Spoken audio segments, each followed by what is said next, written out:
Yes, friends, what's going on? What's poppin'? Welcome back to Football Therapy with me, your host, Jan. I do hope you're doing well, mate. Really do hope that. And welcome back to Chelsea news. There is Chelsea news. Chelsea are bringing in hype men from rugby. Oh, God. We've got a new sponsor, a sleeve sponsor. I don't really get into that. I'm just really can't be bothered to speak about sponsors right now. Look, we'll get a main shirt sponsor next season. I do want to talk about the birthday boy, Enzo Maresca. I believe it's his birthday today. Is his job safe? And Calcio Mercato, an Italian publication newspaper, talking about Joao Felix. They really like him already, Joao Felix out in Italy. He likes it there, talking about maybe there could be a swap deal with him and Rafa Leao. Of course, a left-sided attacker that Chelsea have wanted for a long, long time and would be very exciting.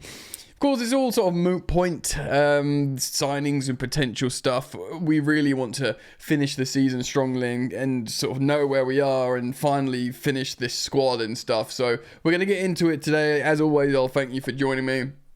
If you do want to support the content, you just like and subscribe, really. I'm delighted to let you know this video is brought to you by my partner, Stocks FC, which is it's fun, basically. A good opportunity for you to take your mind off a failing Chelsea. It's a stock market for footballers. It's a little bit like Fantasy Premier League in that you use your footballing knowledge to try and get ahead. You buy shares in players while they're low, try and sell them when they're high.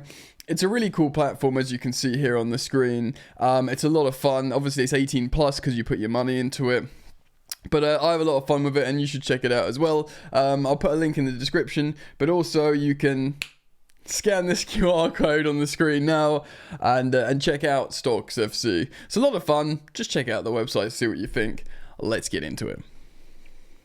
Alright then, gang. Worth mentioning, I did do a very long video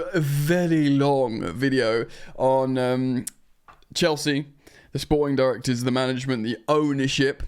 Yesterday's upload. I knew it wouldn't bang because it's not the type of content that does, but it was as long as half an hour video.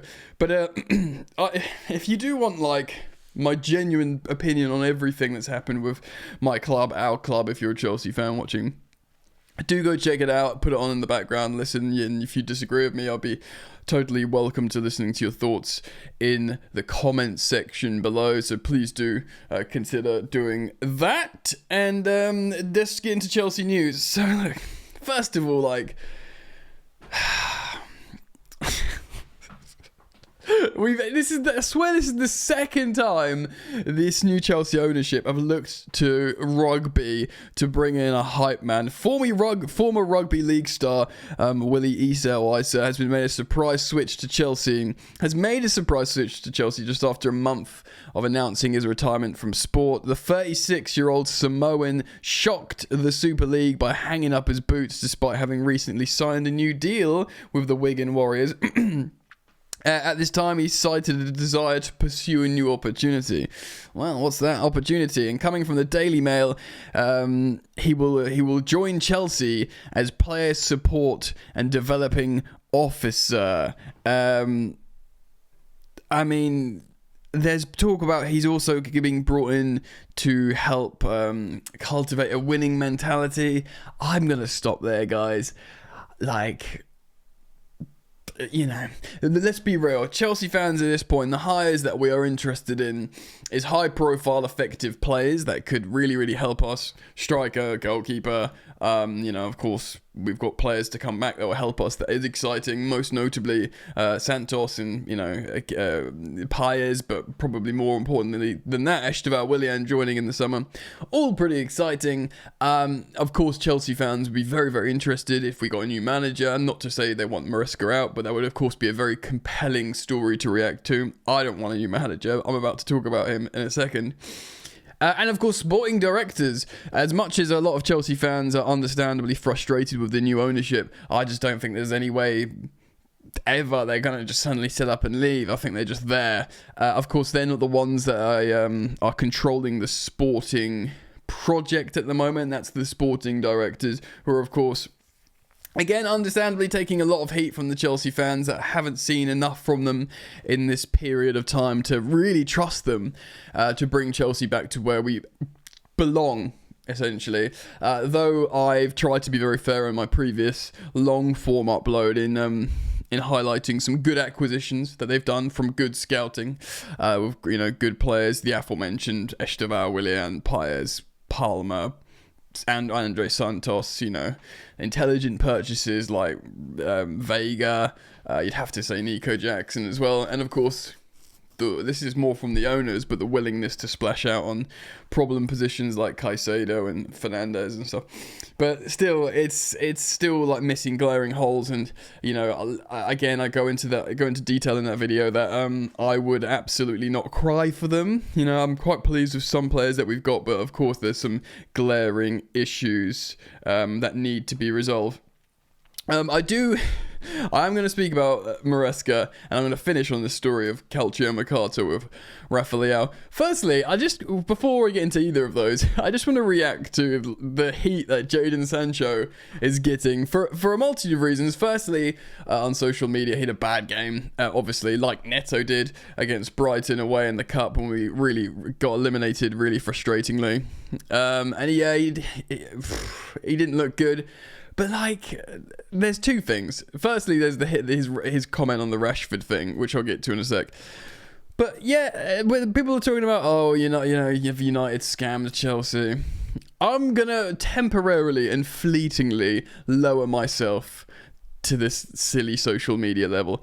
Firstly, as a team who've sold players like Mason Mount for 60 million, Kai Havertz for 68 million, to buy Jadon Sancho for 25 million, who, has already got, he's got a goal involvement every 3 games, and I don't think all of those are starts. He's got a few assists, he's starting, he's demonstrated great moments in a team that needs to settle. That for 25 million isn't a scam. I think he was just a really good, even if he just becomes Chelsea's second choice rotational winger. Of course, if there's anything to this Italian story about Leao, that would very much happen, or it'd just be cover on both sides.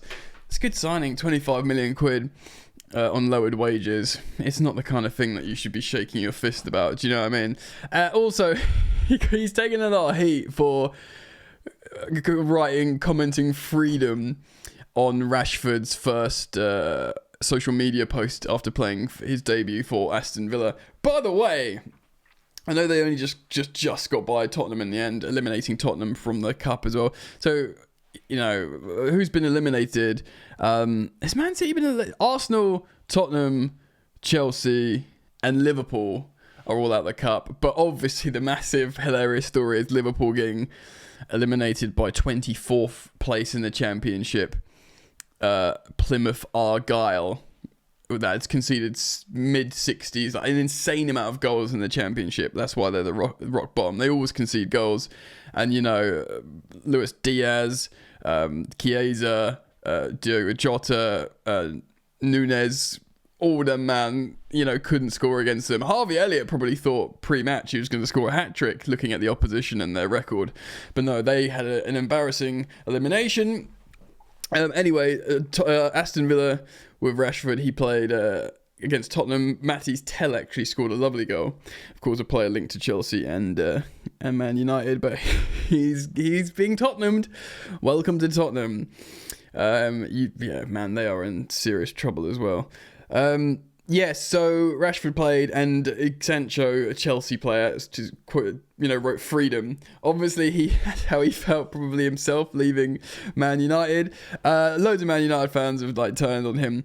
I just think it's one of those moments where you go, it just ain't that deep. Do you know what I mean? Rashford's his good mate. He wasn't playing football. He's just happy to see him playing football like he's now. Yeah, it's a bit of a silly thing, just if it's going to bring grief, and maybe Sancho himself knows he's been maybe it's a psychological thing, knows he's not been playing well, and it's just channeling his agitation energy into something he knows is going to cause a reaction. But really, it's just not that deep. It's his mate he wants to see playing football. He sees him playing football. Let's all grow up a little bit, shall we? And move on with our lives. Well, Enzo Maresca. Is he safe? Huh? Well, he's been good and bad this season, you'd have to say.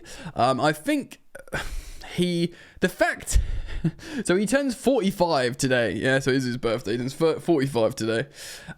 He just a couple of months ago, we were 2 points off the top of the Premier League, and every publication, every interview, press conference, they were saying title race, title race, title race. The only one that was saying, we're not in the title race was him. He was like, nah, we're not in the title race. But we started really well, and to his credit, Enzo Maresca, his demeanor hasn't changed. And you could tell there's like an aura to him, like a serious managerial thing. Like, I love Frank Lampard, yeah. I'd love him to bits, and he's doing amazing at Coventry, and I hope he gets promoted with Coventry and all this kind of stuff. But there was a point where Frank Lampard was, you could see he's really excited, like a kid, like couldn't believe his luck, and then he'd be like really like sort of down when it wasn't going well. Like Maresca's sort of maintained this. That is what it is. I'm not going to give you much. The journos, I'm not going to give you much. I'm just going to sort of keep doing my job. I quite like that about him. There's a sort of safety and security in that lack of sensationalism.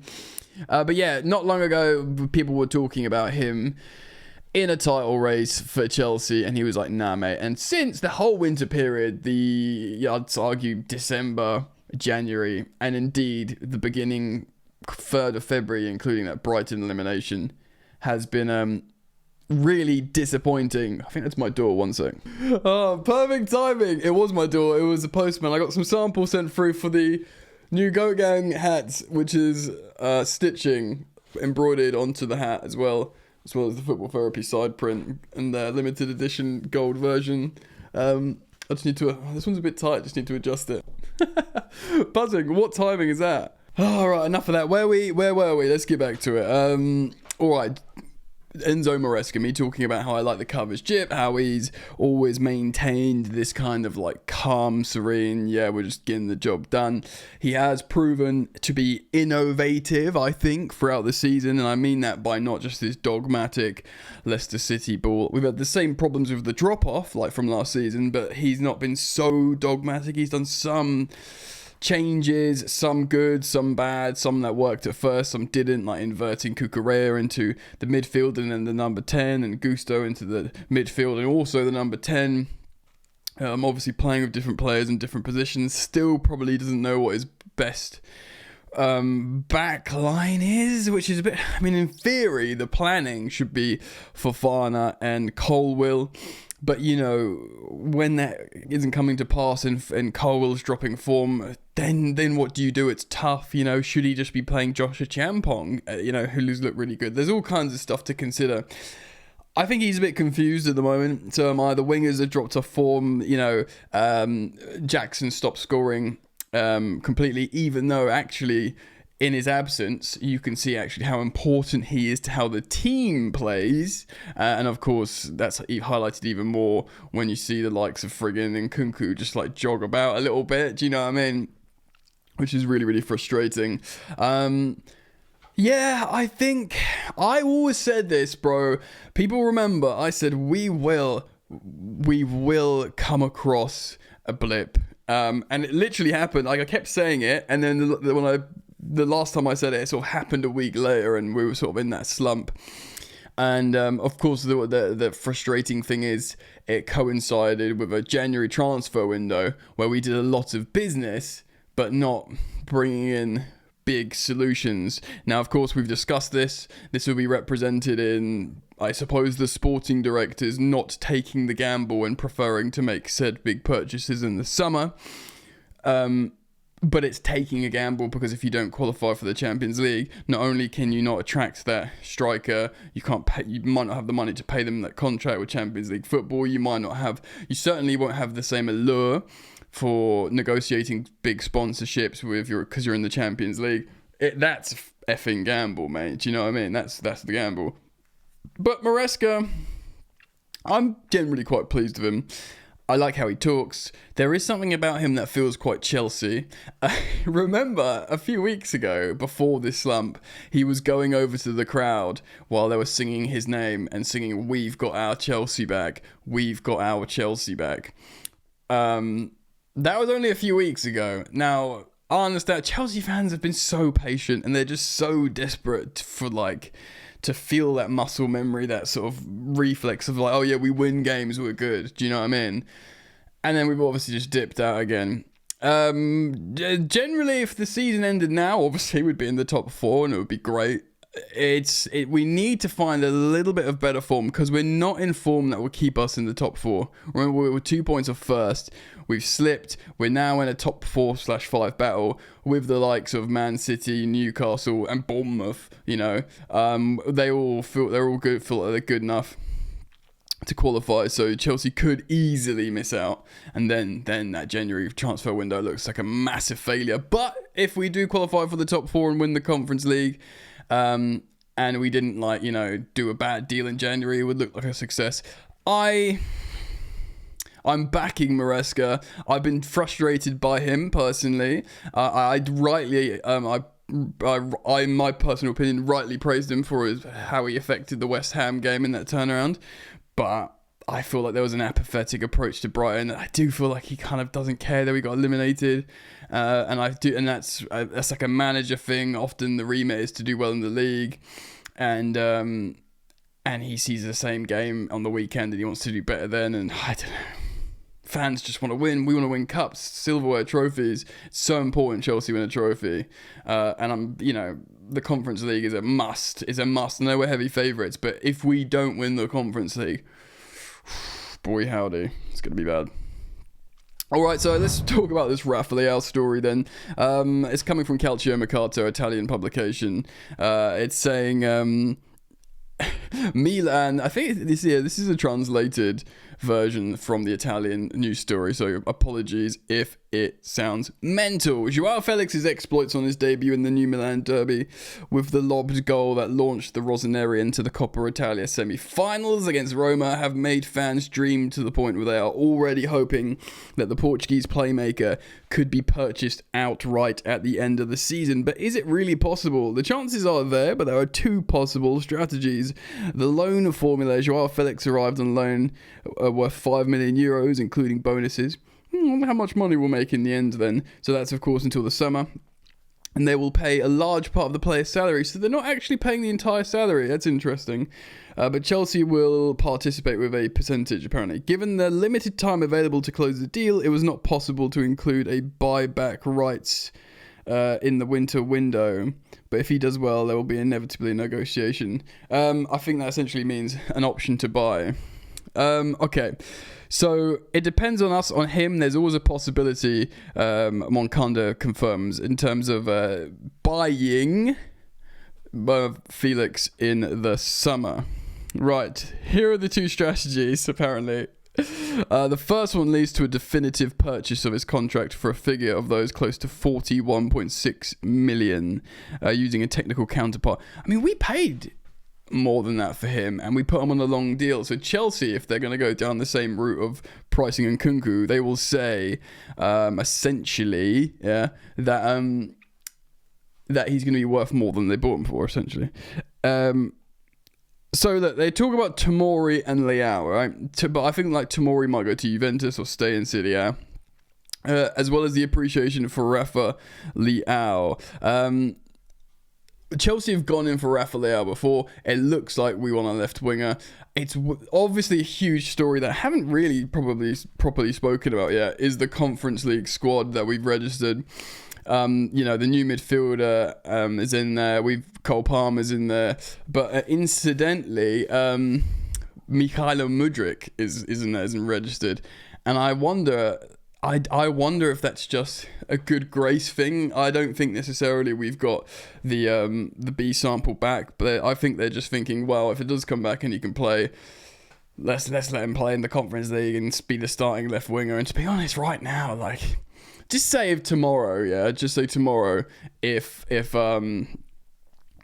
if the B sample comes back negative and they're like, oh, fine, Mudryk's fine to play, a lot of Chelsea fans would want to see him start straight away just for something different, and if he has a bad game, they'll be like, oh god, but just throw all this pressure on him, but it's interesting to see. I do think Chelsea still want a left winger. Of course, we're massively in for Matthijs Tel. We're looking at Garnacho, so there is that there, and I wonder if Maresca staying and he does well and he qualifies for the Champions League, and we've just spoken about the Chelsea manager, he seemingly doesn't feel he can use Joao Felix that effectively that much, I think. I think he also feels the same about Nkunku, who will also go. I wonder if he wants just a winger, a goal-scoring winger, a really effective, high-octane winger. And if there's a deal to be done there, maybe Enzo Maresca gets Rafa Leao, which would be a massive deal. It would be an amazing deal. But Milan, they might not qualify for the Champions League, actually. Let's just look at the Serie A table at the moment. I don't think they'll get 5 places like us, so I think it will be top 4. And AC Milan are 7th. They are 7th. So off 4th, they are 7 points off 4th. They might not get there. And then obviously if Chelsea are a Champions League team, that might give them the edge. But that's the story coming out of Italy. Anyway, let me know what you think. Comment down below, guys. As always, thank you for supporting the content. Why don't you check out Stocks FC, my partners, for a bit of fun. If you want to test your footballing knowledge, if you're on a big screen, you can scan this with your phone. Or alternatively, you can click the link in the description. And new Goat Gang merch out now. I don't know if the stitched and embroidered versions of the hats are on the store, but they will be soon. So do check it out. And thank you for your support there. Alright, gang. Hope to see you back here soon. Take care of yourselves. Peace.